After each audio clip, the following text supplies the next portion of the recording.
one of the things you were saying is that, so tell me about what she felt like when she found her voice. Tell me about the steps that like she's taken since camp.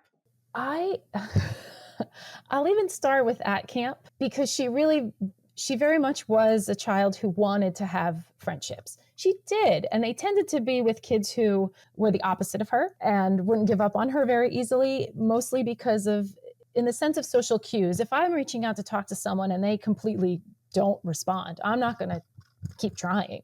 I mean, I get the cue that, all right, maybe they don't want to talk to me. She had shared with me that that was something painful for her because she thought I watched them walk away, but there's nothing more in the world than I want to say hi back to them. Or yes, I will play with you on the playground. And when you watch them walk away, mom, it's the worst feeling. That broke my heart. And so when we were at camp, one of the things you suggest is, listen, camp ends at 2 o'clock sometimes. Go with the other families and try your new skills. And there was a girl that she had connected with and a mom I had connected with. And we decided to meet in the hotel lobby. And I had brought rainbow loom bracelets with me. I keep them in my car at all times now. But I had them with me just for thinking like, oh, we're in the hotel at night watching TV or something. And we had them as our shared task. And the mom and I decided to practice on each other's kids with our skills and watch the girls practice with each other. It was beautiful. And the mom and I kept kicking each other under the table, like, look, it's working, it's happening. Or we were reminding each other of certain things. If one of us tried a little too hard, we might look at the other one and the other one be like, I don't think we were supposed to do it that way. But there's no wrong. There's trying, right? And Right. then we decided to go out to dinner and have them practice everything, that we learned about going out to dinner. And they got to practice together. And then seeing those two girls together who knew they had the same issues, but they wanted the same things, laughing at the restaurant, talking and being noisy like kids are supposed to be. I'm thinking my dream has been to tell you to be quiet in a restaurant. And here it is. But we didn't want to tell them. We're like, let's not discourage them. Let them go.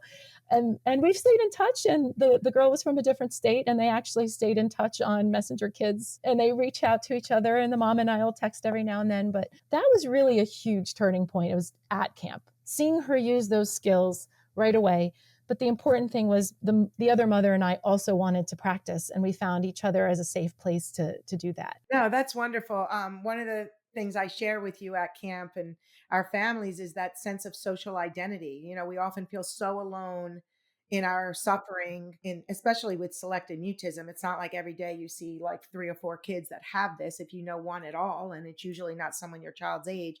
So one of the most wonderful parts about Communicamp is the social identity and connection that you feel with the parents all day for 3+ days, and connecting with them, and the whole support network, right?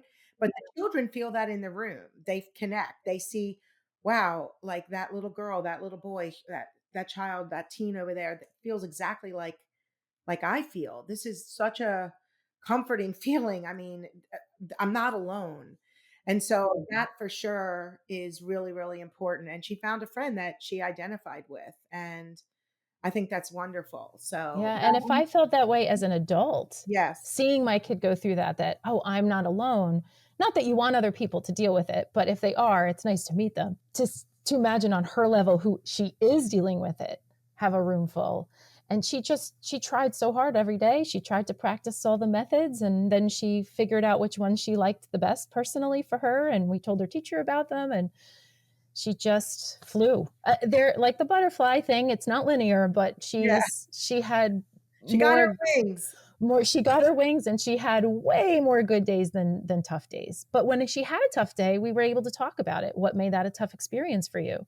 The second day, and my husband had lived in Philadelphia for a little bit, so he was excited to go out. And I forgot the name of the place, but it's like got all that the markets inside, and it's really Reading crowded. Market? Yeah, I think so. Yeah. Okay. Let's go there. And I said, wait, we just learned about loud and crowded, but let's practice it. So we went, and she started clinging to me, and then we did the finger feelings, and I had to remember the things that we talked about. Said, well, let me get my list out. And then I said, is it too loud? It's really loud. Okay, let's find a quieter spot. But then we did hand over takeover. She wanted to buy something. I gave her my credit card. I said, go ahead, hand it to the person. So I wasn't expecting her to, I changed my expectations. I didn't lower them. I changed them. So it was, okay, well, what can you do in this place? You are feeling uncomfortable, and we will not stay here for a long time, but there's going to be loud places. So what do we do when we're stuck in one? And she felt so much more comfortable just knowing I knew what to do. That it's like she trusted me more in these situations. And the other good thing was we let her brother come to one of the parent meetings. He sat for the first time in his life quietly. So he's the opposite. I remember the first day you said, how many of your children have a sibling who's loud and boisterous and not shy? And most hands went up, and he was that sibling. But he enjoyed learning what to do to be there for her. So it was like the whole family being involved in what to do to help her and support her. So he learned I'm not supposed to jump in and finish her sentence, but he can be the verbal intermediary, you know, and then that gave him a special role in helping her as well. So she really saw the whole family was in on this with her, and that helped too. Oh no, that's just wonderful. You know what? Before you went to Communicamp, you know, I'm hearing what you're saying with the loud, large, lots of people environments, the three L's. You know, you had the selective mutism evaluation, and one of the great things about that is that we learn about factors into why a child may have developed and why SM may be continuing, right? And so she is a very sensory sensitive child, and that may never change. And being a highly sensitive individual is a gift as well. You're usually very perceptive, you're very aware, you're empathetic, you can see and feel deeply, and you really, you know, are I see that. So being a sensitive individual can be a gift, right?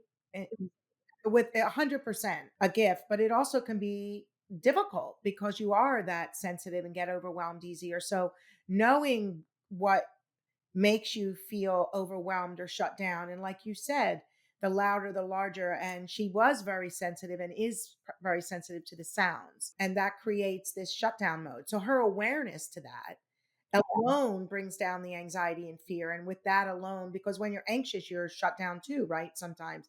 But so once you understand that level of anxiety goes away or much less. So yes, you're dealing with the sensory, but your awareness, I love it. Like we went to you know, a different section, maybe not as loud. Maybe you went during an off hour instead of during the crowded time Saturday at 2 o'clock.